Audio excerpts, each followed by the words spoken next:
G'day, how are we all? I am cold. It's been raining. Been raining for 3 days. We've got about 16 mil. Oh, there's Maggie in my yard. Got about 16 mil, maybe more. And I did the calculations. I think I did them right. And it means we got about 1,600 litres or 1,700 litres of water, something like that. So that's good. You guys saw the swale footage. I still don't have a microphone. I ordered one. That'll be here soon. So you saw the swale footage. They worked really well. But now I'm thinking, as you do, that we could make it better. All right, have a look. So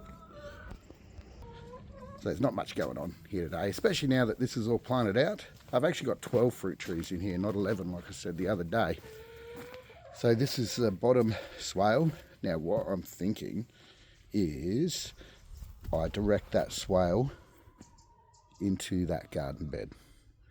So maybe make another little tunnel under that and even continue the swale, if I can, into there, because I think this garden bed does get quite dry in the summer.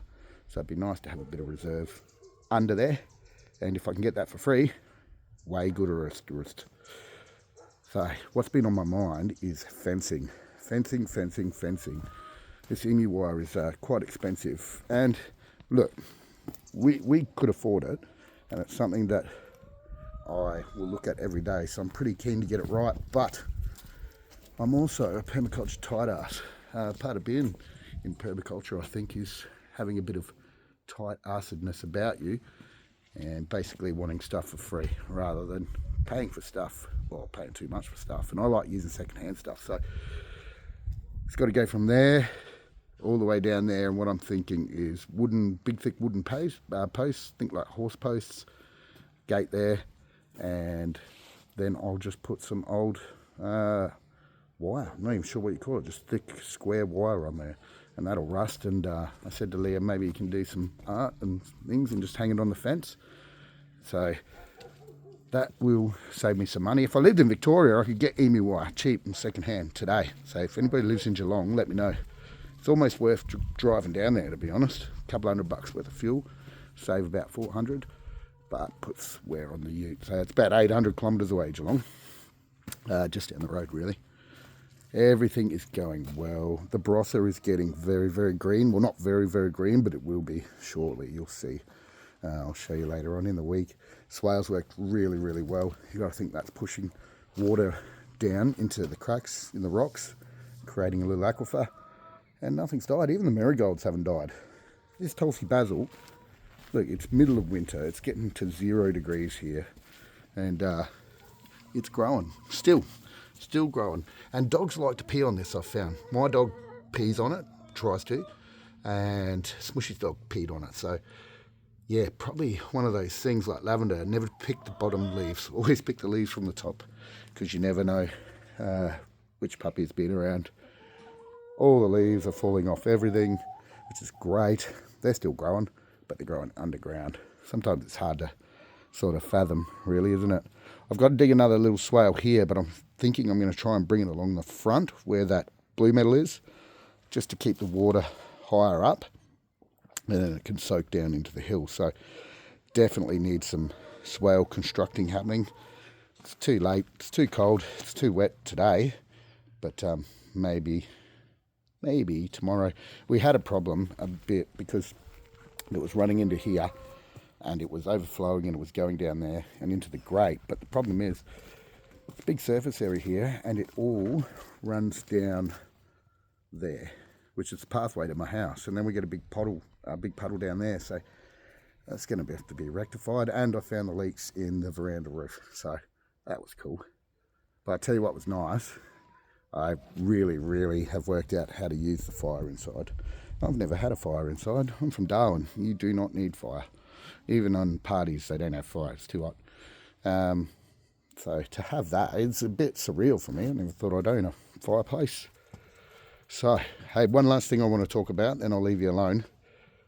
Permaculture, right? Permanent culture. It's just the way we try and build up our lives so they, I think, just don't cost too much money, and they are really good for the environment. We don't waste too much. And so there, I don't know the principles, I haven't done a PDA, but it all kind of just makes sense, you know. And the key to it all is really having a revenue. I know it sounds harsh, but everybody needs revenue.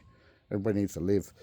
So if you can do that in an ecologically friendly way, a sustainable way, that's awesome, right?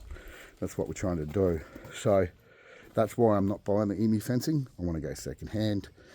And I want to talk about chickens and free ranging. So over in Namibia, they got a big termite problem. But I actually don't think termites are the problem. I think the soil is the problem. I think the soil's the problem in most places, is it not? So you give those little critters enough to eat and they should be fine. We don't have termites, we have slugs and snails. So in a permaculture fashion, people will be like, Brendo, you don't have mulch down. Well, I don't have mulch down because the chickens do it for me.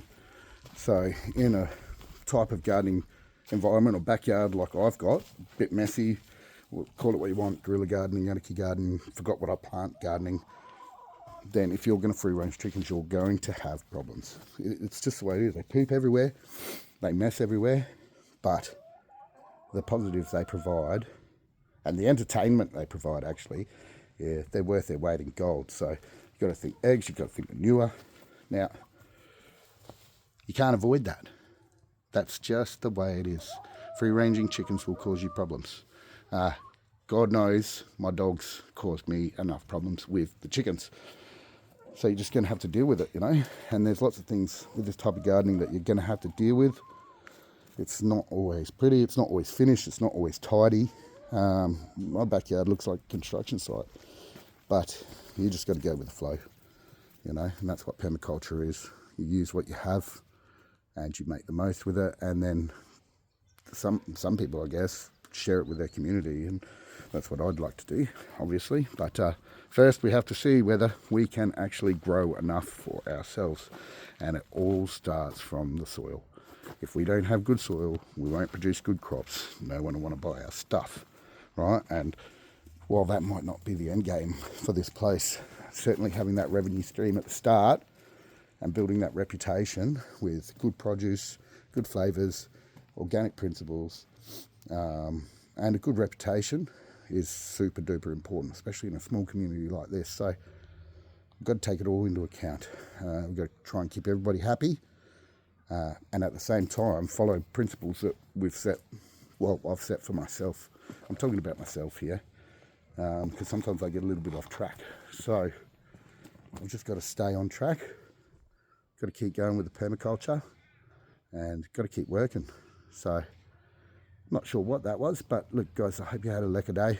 Lekker day, I've been told it's lekker, not lekker. Hope you have a lekker day. Hope you can have a wonderful week, and I will speak with you soon. Bye now.